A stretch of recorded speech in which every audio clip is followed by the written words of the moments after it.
అందరికీ నా నమస్కారాలండి. ఏపీ బ్లోజమ్స్ 4th క్లాస్ వర్క్బుక్లో వర్క్షీట్ 4.7 పేజ్ నెంబర్ 64లో ఉంది. దీన్ని ఇప్పుడు మనం డిస్కస్ చేసుకోబోతున్నాం. At in on prepositions of టైమ్ని యాక్చువల్గా అడగడం జరిగింది. ఇక్కడ I was born dash April 2010. On రాదు. ఎందుకు రాదు?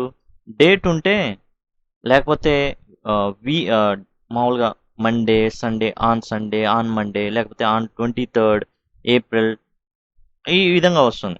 కానీ ఎప్పుడైతే నెల మాత్రం ఇచ్చారో in April, in January, in February ఆ విధంగా రావడం జరుగుతుంది. అదే సంవత్సరం ఇచ్చారనుకోండి ఇన్ 2020, ఇన్ 2021 ఆ విధంగా. ఎట్ 9 AM అంటే టైం ఇచ్చారనుకోండి, టైం ఇస్తే ఎట్ 9 AM, ఎట్ 12 noon లేకపోతే at noon, in the morning, in the evening, in the afternoon. కాకపోతే at night, at midnight అనేది వాడతారు. అది గమనించండి. At what time do you usually get up? At what time, ఏ time? జనరల్గా మనం I wake up at 5 AM అంటాం కదా, అందుకని ఎట్ వాట్ టైం అనేది ముందు నుంచే స్టార్ట్ అవుతుంది అనమాట. ఇది గమనించాలి. At what time. My sister birthday is on 9 of May. ఎందుకని ఆ 9th of May? ఎందుకంటే డేట్ ఇచ్చేసారు కాబట్టి ఆన్ రావడం. అట్లాగా ఉన్న 9 తీసేయండి, ఆఫ్ తీసేయండి, ఏమొస్తుంది? My sister birthday is in May. ఆ విధంగా అవుతుంది. వి షూటెడ్ బర్డ్స్ ఇన్ సమ్మర్లో సీజన్స్ వచ్చిన ఇన్. తర్వాత we need to complete our work in 2 days. ఇవి ప్రిపోజిషన్స్ ఆఫ్ టైం అండి. ఇక్కడ ఇచ్చిన ప్రశ్నలు. Worksheet 4.8 page number 65 prepositions of time ఇవ్వడం జరిగింది. ఇక్కడ డే ఆఫ్ ది వీక్ ఇవ్వడం జరిగింది. ఏది? సండే, మండే ఈ విధంగా వచ్చినప్పుడు మనం చెప్పుకున్నాం. On Sunday, on Monday, on Tuesday, on Wednesday ఈ విధంగా. లెట్స్ అంటే ఏంది? దీని షార్ట్ ఫామ్లో ఉంది కదా, అట్లా కాకుండా ఎలాబరేట్ చేసామనుకోండి, లేకపోతే రాసామనుకోండి విడిగా. లెట్ అజ్ అనమాట. లెటర్స్ కాస్త అజ్. లెటర్స్ అనమాట. ఇట్స్ అంటే ఇట్ ఈజ్. ఆ విధంగా ఉంటుంది. I will watch A movie in the evening. మనం ఆల్రెడీ చెప్పుకుంటూనే ఉన్నాం. In the morning, in the evening, in the afternoon, okay. At night అని చెప్పుకుంటున్నాం. ఒకవేళ నైట్కి కూడా ఇన్ రావచ్చా అంటే రేరెస్ట్ ఆఫ్ రేర్ కేసుల్లో ఒకవేళ దా నైట్ అని ఎక్కడైనా వాడారనుకోండి, అప్పుడు ఇన్ వస్తుంది. సింపుల్గా ఏంటంటే దా ఉన్నప్పుడు ఇన్ వస్తుంది అనేది కొంచెం గమనించాలి. కానీ చెప్పుకున్నాం జనరల్ సెన్స్ 95% ఎట్ నైట్ అనే మామూలుగా ఉంటుంది. ఒకవేళ నైట్కి ముందు దా గనక వచ్చిన సందర్భంలో రేర్ కేసు, ఒకవేళ దరిదాపులకు అడగరు, ఆ విధంగా అడిగితే అది గుర్తుపెట్టుకోండి. My father wakes up at 4 AM daily. మనం చెప్పుకున్నాం ఈ విధంగా సమయం ఉన్నప్పుడు at 9 AM, at 9 PM, at 4 AM. సంవత్సరం ఇచ్చినప్పుడు ఇన్ 2015. సీజన్ వచ్చింది ఇన్ సమ్మర్, ఇన్ వింటర్. అట్లానే ఇన్ జనవరి, ఇన్ ఫిబ్రవరి ఆ విధంగా వాడతాం. డే ఆఫ్ ది వీక్ ఇచ్చినప్పుడు on Thursday, on Monday, on Tuesday, okay. ఆ విధంగా మనం రాయాల్సి ఉంటుంది. సబ్స్టిట్యూషన్ టేబుల్ అడిగారు అనమాట. ఎట్లా అంటే subject, verb, preposition of time, complement. Complement అంటే విచ్ కంప్లీట్స్ ద సెంటెన్స్ అని, అంటే ఆ సెంటెన్స్కి సంపూర్ణ అర్థాన్ని ఇస్తుంది ఈ కాంప్లిమెంట్. ఒకవేళ ప్రిపోజిషన్ ఆఫ్ టైం వరకే ఆపారనుకోండి, మనకు అర్థం కాదు, ఇక్కడ నుంచి ఏముందనే విషయం అర్థం కాదు. అందుకని కాంప్లిమెంట్ అంటారు. అంటే ఇట్ కంప్లీట్స్ ద, లేకపోతే it gives complete meaning to the sentence అని అర్థం అనమాట. లేకపోతే ఇట్ కంప్లీట్స్ ద సెంటెన్స్ని పూర్తి చేస్తుంది, ఒక పూర్తి అర్థాన్ని ఇస్తుంది. ఓకే. మనం ఆల్రెడీ ఇది ఏంటంటే ప్రిపోజిషన్స్ ఆఫ్ టైం ఇచ్చారు ఇన్, ఆన్, ఎట్ అని.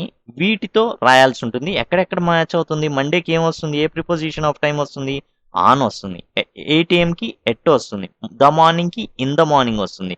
నైట్కి ఎట్ నైట్ వస్తుంది. సన్సెట్కి కూడా ఎట్ వస్తుంది. కాబట్టి ఎట్ ఎక్కడెక్కడ ఉపయోగపడుతుంది? At 8 AM, at night, at sunset. Mujeer meets his friends ఎప్పుడు? ఎట్ 8 AM రాయొచ్చు. Mujeer meets his friends at night. Mujeer meets his friends at sunset. ఆ విధంగా రాయొచ్చు. తర్వాత లేకపోతే Mujeer meets his friend on Monday. Mujeer meets his friend in the morning. ఈ విధంగా అనమాట. Our school bus comes here at 8 AM. ఇది అంతే కదా. స్కూల్ బస్ ఎప్పుడు వస్తుంది? 8 AMకి రావాలి, ఎందుకంటే 9కి స్కూల్ ఉంటుంది కాబట్టి. My cousin will return on Monday.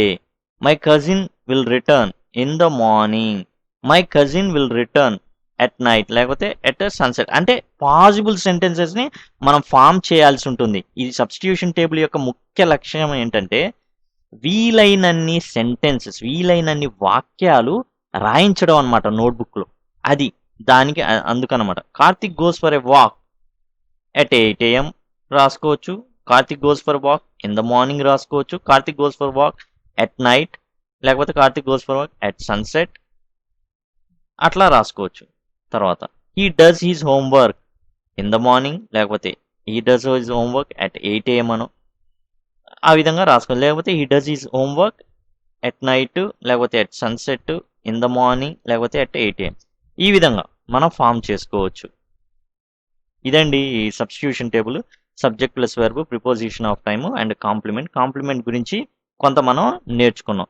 అయితే ఇక్కడ కొంచెం మనం మాటికి చెప్పుకున్నాం. In the morning, in the afternoon, in the evening, at night, at sunset, at mid night. అది గుర్తుపెట్టుకోండి. మనం గుర్తుంచుకుంటే ఇక్కడ దా అనేది వస్తుంది, వచ్చినప్పుడల్లా ఇన్ అనేది ముందుంది, అది గమనించండి. ఇక్కడ దా లేదు కాబట్టి ఎట్, ఇక్కడ కూడా దా లేదు ఎట్. ఆ విధంగా గుర్తుపెట్టుకోవడానికి ప్రయత్నించండి. At noon. ఓకే, కొన్ని సందర్భాల్లో రేరెస్ట్ ఆఫ్ రేర్ కేసుల్లో మాత్రమేనండి. 95% నైట్కి ముందు ఇన్ రాదు. కానీ ఒకవేళ దా ఈ విధంగానే వచ్చినప్పుడు మాత్రమే రేర్ కేసులు అనమాట. ఒకవేళ మనల్ని ఏమైనా ఈ విధంగా అడగడానికి ప్రయత్నించినప్పుడు దా నైట్ అని వచ్చినప్పుడు అప్పుడు ప్రతిస్పందించండి. సింపుల్గా అలా గుర్తుపెట్టుకోండి. దా వచ్చింది కాబట్టి ఇన్ ఉంది, దా లేదు కాబట్టి ఎట్టుంది, ఎట్టున్నది అలా గుర్తుపెట్టుకోండి. అది ఇంకొన్ని ఇక్కడ కూడా రాసుకున్నాం. In the morning, in the afternoon, in the evening, at night, at noon, at mid night, on the morning of the 5th of January. ఒకవేళ ఈ విధంగా ఇచ్చారనుకోండి, ఇన్ ద మార్నింగ్ వస్తుంది కదా అని ఇన్ ద మార్నింగ్ అనే కాదు. ఎప్పుడైతే ఈ విధంగా 5వ తారీఖు ఉదయం అని అర్థం. మన January 5 ఆన్ 5th మార్నింగ్ అని అర్థం యాక్చువల్గా. అందుకని అలాంటి సందర్భంలో ఇలా అడుగుతారనమాట. ఇది ఇక్కడ ఇన్ రావాలి కదా, ఇన్ ద మార్నింగ్ రావాలి కదా అంటే కుదరదు అనమాట. అందుకని ఆ స్పెషల్ కేస్ని కూడా రాయడం జరిగింది. ఇక్కడ పూర్తి అర్థం ఏంటంటే 5వ తారీఖు ఉదయం అని అర్థం. On 5th morning of the January అని అర్థం. లేకపోతే on morning of the 5th of January అంటే ఆన్ రావాలి ఇక్కడ. అంతేగాని the morning, in the morning, in the afternoon, in the evening అట్లా కాదు. ఏంటంటే కొన్ని మనల్ని ఏంటంటే కన్ఫ్యూజ్ చేద్దామని ఇలాంటివి ట్రిక్లు వాడుతుంటారు. ఎందుకని 5కి ముందు ఆన్ రావాలి, ఆన్ 5th June అని రావాలి.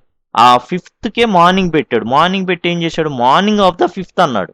కాబట్టి ఆన్ రావాలి, ఎందుకని ఆన్ 5th రావాలి కాబట్టి. ఇలాంటి కొన్ని ఉంటాయి చిన్న చిన్నవి. మనం జాగ్రత్తగా వీటిని కొంచెం అర్థం చేసుకుంటూ ముందుకు వెళ్లాల్సి ఉంటుంది. ఇది ఒకటి నోట్ చేసుకోండి ఖచ్చితంగా. ఇప్పటికి ఏదైతే ఉందో దీని మొత్తాన్ని కూడా మీరు నోట్ చేసుకుంటే బాగుంటుంది. In the morning, in the afternoon, in the evening, at night, at noon, at mid night. ఇక్కడ మార్నింగ్ వచ్చినప్పుడు ఇన్ ద మార్నింగ్ ఇన్ అని పెట్టాలి, అలా కాకుండా ఇక్కడ ఉన్న దాన్ని బట్టి కూడా కొన్నిసార్లు మారుతుంది. అటువంటి ఒక ఉదాహరణ ఇక్కడ ఇవ్వడం జరిగింది.